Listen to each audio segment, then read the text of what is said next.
Salam sinergi, Bapak Ibu Mitra TSI. Kembali lagi video bersama saya yang ingin menyampaikan tentang sebuah materi artikel, yaitu edifikasi. Bagaimana cara melakukan edifikasi yang baik, benar, dan juga tepat sasaran atau efektif. Sebelumnya, saya ingin menanyakan kepada Bapak Ibu. Bapak Ibu pernah mendengar kata edifikasi? Atau sudah tahu kata edifikasi? Apa menurut Bapak Ibu? Silakan di kolom komentar kalau misalnya, edifikasi adalah apa? Menurut Bapak Ibu saja, apa menurut Bapak Ibu edifikasi itu? Karena kemudian saya pun mencari literasinya, mencari di Google, saya cari di Kamus Besar Bahasa Indonesia, tidak menemukan. Tapi kalau dari bahasa Inggrisnya, yang ternyata juga dari bahasa Latin, yaitu edification, able to edifikasi, yang kemudian artinya adalah justru mengangkat, membangun. Di sana ada kata-kata moral seseorang. Tapi edifikasi ini banyak sekali yang menyodorkan bahwa edifikasi ini digunakan, kata-kata edifikasi ini, oleh justru istilahnya dalam industri perusahaan network marketing atau kita kenal dengan MLM. So, edifikasi benar kalau Bapak Ibu yang sudah menebak bahwa edifikasi adalah memperkenalkan seseorang sebelum ia presentasi atau memperkenalkan seseorang sebelum ia memperkenalkan produk peluang usaha oleh kita. Jadi, saya ingin menyampaikan sebuah gambar. Gambarnya adalah ini kita. Ini ilustrasi saya ya Bapak Ibu ya. Ini kita yang melakukan edifikasi kepada seseorang yang akan melakukan suatu pembicaraan atau presenter. Kita sebutnya pembicara ya Bapak Ibu. Pembicara atau presenter atau siapapun di sana. Kepada siapa? Kepada orang-orang di sini.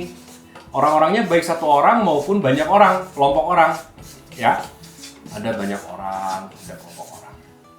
Nah, ketika kita sebagai seorang yang memperkenalkan pembicara ini kepada satu orang maupun sekelompok orang, banyak kemudian istilah edifikasi ini alih-alih mengedifikasi atau memperkenalkan pembicara, tapi kemudian kita tidak efektif sehingga orang-orang yang ada di sini, yaitu audiensnya, tidak begitu jelas tentang siapa yang bicara, dalam kapasitas apa ia bicara, sehingga ketika tidak jelas, tidak nyambung, tidak terkoneksi, tujuannya adalah melakukan koneksi, maka pesan apapun yang disampaikan si pembicara ini ada penolakan. Kalaupun tidak penolakan, audiens ini iya saja, tapi sebetulnya ia sedang tidak menerima apapun yang dikatakan oleh pembicara ini. Sehingga kalau Bapak Ibu memperkenalkan upline-nya, memperkenalkan sponsornya, memperkenalkan leaders-nya pada saat melakukan sebuah sesi prospek, nah ini kita ambil konteks dalam kegiatan prospek secara berkelompok. Kita nanti ada materi tentang bagaimana presentasi secara efektif ketika satu orang maupun secara kelompok. Kita sekarang berbicara tentang bagaimana peran kita ketika kita menjadi seorang MC, ataupun ketika kita melakukan prospek sendiri, prospek kepada satu orang, kemudian bukan saya yang memprospek, tapi upline saya atau leader saya atau mitra saya yang jago dalam presentasi. Ada produk, kan beda-beda ya Bapak Ibu ya. Ada presentasi tentang marketing plan, ada presentasi tentang perusahaan.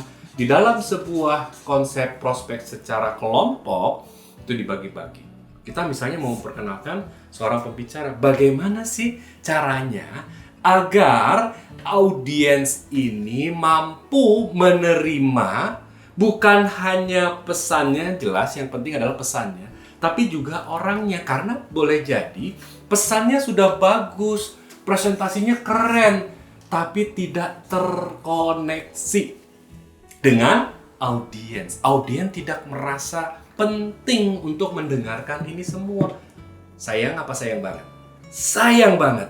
Maka dalam kesempatan video ini saya akan membagikan tentang bagaimana sih menjadi seseorang yang melakukan edifikasi dengan efektif.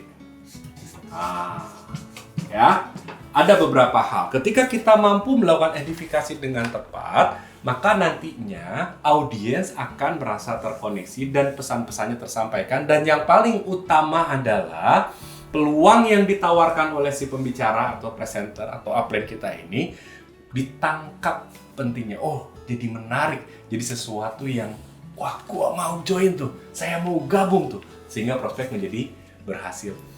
Prospek yang efektif, prospek yang mampu menjaring members baru dipersiapkan bukan hanya dari pembicaranya, bukan hanya dari isi yang mau dibicarakan, tapi juga bahkan sebelum presentasi itu berlangsung, yaitu pada saat penyambutan pembicara. Bayangkan, kita mendesain sebuah prospek itu kalau memang penting, apalagi ini audiensnya misalnya puluhan, ratusan, ribuan, kita perlu benar-benar mempersiapkan agar audiens ini siap menerima pesannya, siap dan menerima pembicaranya. Oke? Apa sih yang perlu kita perhatikan? Yang perlu kita perhatikan yang paling pertama adalah kita melakukan riset. Aduh, Bapak mau nyambut aja pakai riset segala. Perhatikan. Ketika kita melakukan riset atau penelitian sebelum presentasi berlangsung, ini akan membuat, karena presentasi ini mungkin hanya 15-20 menit, tapi bagaimana ketika presentasi itu berlangsung, kena tepat sasaran dan betul-betul meraih dari 100 yang hadir, 100-nya masuk jadi member. Ini mengapa strategi para motivator yang dibayar mahal, mereka melakukan riset terlebih dahulu. Presentasinya 1 jam, kok harganya bisa 50 juta, 100 juta? Wow, jangan salah, bukan hanya untuk si motivatornya, tapi untuk tim yang ada di belakangnya yang mempersiapkan riset. Apa yang bisa kita riset? Sebagai seorang MC, sebagai seorang host yang akan mengedifikasi agar efektif dan tangkapannya itu baik, maksudnya tercapai, riset kepada siapa? Riset kepada pembicaranya. Ya. Yang kedua adalah riset kepada audiensnya. Wah, Pak Pur, PR banget ya, cuma ngenalin doang. Nah, makanya ini kan kita bukan hanya sekadar presentasi, tapi kita ingin menjadi sesuatu yang efektif. Kepada pembicara, apa sih yang perlu kita riset? Pertama adalah namanya, yang paling penting kita jangan sampai salah nama. Pertama, namanya lengkapnya siapa atau gelarnya apa? Apakah dia berkenan menggunakan gelar atau ia cukup memanggil dengan nama julukan, nama panggungnya? Ia ingin dikenal sebagai siapa? Ulang-ulang kata-kata, terutama kalau baru kenal, ulang-ulang namanya sehingga artikulatif, sehingga nama-nama yang kadang-kadang ada nama yang salah, nama yang apa, sehingga audiens tadi kan namanya siapa. Nah, kita akan melakukan yang namanya riset, nama lengkapnya siapa. Yang kedua adalah apa fakta yang membuat ia layak. Apa faktanya? Bisa jadi dengan prestasi, tapi jangan sampai prestasi yang tidak berhubungan, terhubung atau nyambung. Dengan apa? Dengan materi yang akan disampaikan. Misalnya, kalau kita mau memperkenalkan produk atau peluang usaha TSI, maka faktanya dia itu sebagai apa? Sebagai direktur kah? Sebagai peraih direktur tercepat kah? Sebagai seorang presiden director kah? Kalaupun dia masih seorang GM atau group manager atau senior manager atau sama-sama sebagai unit manager, sampaikan saja fakta apa adanya. Karena zaman sekarang audiens bisa melakukan riset, oh ternyata hoax loh, malah jadi tidak baik. Yang ketiga adalah bagaimana saya mengenal, bagaimana Anda mengenal. Ceritakan satu kejadian, bagaimana perkenalannya. Misalkan, saya ingin memperkenalkan seorang leader bernama seorang namanya Pak Budi. Pak Budi ini saya kenal karena beliau adalah seorang yang tekun belajar. Seseorang yang kemudian tidak pagi siang malam, dia selalu membina mitranya. Jadi kalau Bapak Ibu membutuhkan gabung dengan sebuah perusahaan network marketing yang dibina, yang dipandu oleh seseorang, beliau ini orang yang tepat. Jadi kita menghubungkan dengan audiens senantiasa. Apa kelebihan-kelebihannya, faktanya, dan bagaimana Anda mengenal. Anda mengenal, oke? Loh, audiensnya juga ternyata di survei. Kenapa penting audiensnya? Kita perlu tahu bahasanya apa, kemudian juga istilah-istilah yang ada di sana lagi tren apa di audiens itu. Kemudian dia trennya itu sedang tren pembicaraan apa yang menjadi topik yang menarik buat mereka. Kita lakukan riset. Apa yang bisa mengkoneksikan antara audiens dengan pembicara? 1 atau 2 atau 3, minimal 1. Apa yang menjadi koneksi? Misalnya, apa permasalahannya, keresahannya? Kenapa ini penting? Kegelisahannya ya. Misalnya di sini lagi ada banyak pinjol sebagai karyawan tapi banyak terlilit utang. Nah, bagaimana cari dari sisi pembicara? Ternyata dengan bisnis TSI, pembicara ini mampu keluar dari jeratan lilitan hutang. Tuh masuk tuh connect. Karena kemudian audiens kan berpikir logik dong. Oh, dia punya pengalaman dalam menyelesaikan lilitan hutang. Dan dia sudah berhasil loh. Dia sudah memilih TSI sebagai perahu dia untuk menyelesaikan solusinya. Gua punya masalah itu. Kali-kali apa yang dia omongkan itu adalah jadi solusi buat ambil koneksinya. Kemudian selain bahasa istilah, kemudian cari apa lagi ya yang kemudian dia ada harapannya apa? Kan orang itu ada dua, Bapak Ibu, motivasi. Takut akan neraka dan inginkan surga. Takut akan tagihan hutang dan inginkan kaya. Ada dua nih. Nah, bagaimana harapan-harapan mereka? Apa saja? Kita cara cari aja ngobrol sebelum acara berlangsung. Dengan mengetahui apa bahasanya, apa yang lagi ngobrol, topik pembicaraan yang menarik, cari keterhubungan dengan pembicara. Misalnya, kita punya audiens ternyata mereka adalah para pengajar, guru. Oh, berbicara tentang guru. Terima kasih, di sini banyak juga yang hadir para guru ya. Nah, kebetulan pembicara kali ini juga beliau dulu pernah di rumahnya adalah sebagai seorang pendidik juga bagi anak. Cari saja bagaimana caranya cari koneksitas antara audiens dan pembicara. Nah, ini kita melakukan yang pertama yaitu riset. Riset kecil-kecilan aja, sederhana, tidak perlu sampai berlama-lama. Pada saat itu juga bisa dilakukan obrolan-obrolan yang penting. Selanjutnya apa? Setelah kita melakukan riset, maka yang kedua adalah saat pelaksanaan.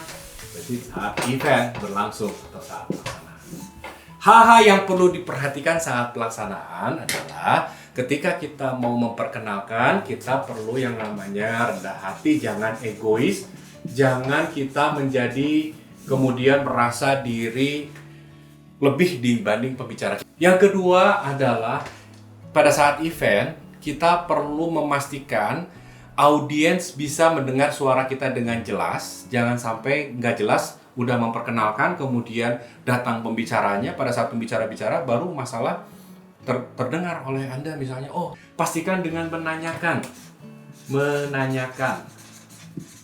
apa tentang suara. Kalau di Zoom, tentang gambarnya terlihat nggak? Ya, pastikan tanyakan. Menanyakan apa saja? Menanyakan kesiapan, apakah Bapak Ibu, teman-teman semua sudah siap mendengarkan topik kita? Itu menyatakan tentang kehadiran. Langsung menanyakan. Kemudian, jangan tinggalkan panggung atau tempat Anda berdiri sebelum pembicara hadir. Pastikan pembicara hadir, Anda masih ada di panggung untuk yang namanya transisi. Transisi ini artinya begini. Silakan, untuk itu kita panggilkan sama-sama sambut karena menyampaikan topik kita kali ini yaitu tentang peluang usaha di TSI, yaitu Pak Budi. Misalnya Pak Budinya datang, kita berikan salam kepada Pak Budi. Silakan Pak Budi, kita baru turun.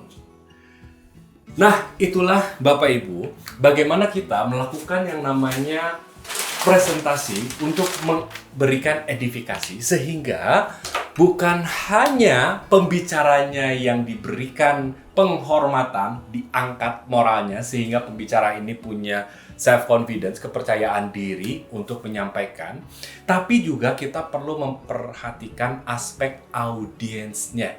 Karena kita ingin pembicara ini justru bukan mengambil dari audiens, tapi memberikan kepada audiens bahwa segala sesuatunya kita perlu memberikan audiens ini sesuatu yang memang bermanfaat, bernilai, bukan hanya untuk kepentingan pembicara. Kita sebagai seorang MC, sebagai seorang yang menyambut para pembicara, kita juga perlu mengambil keterhubungan, koneksitas antara pembicara dengan audiens dengan melakukan riset. Apa hal-hal yang bisa dikoneksikan sehingga keresahan, permasalahan audiens bisa diselesaikan oleh pembicara. Sehingga pembicara yang akan dihadirkan bukan hanya sekadar menyampaikan informasi, tapi juga hadir untuk memberikan solusi.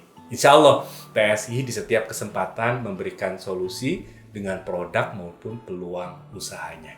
Itu materi artikel pada kali ini. Mudah-mudahan bermanfaat buat Bapak Ibu Mitra TSI. Salam sinergi.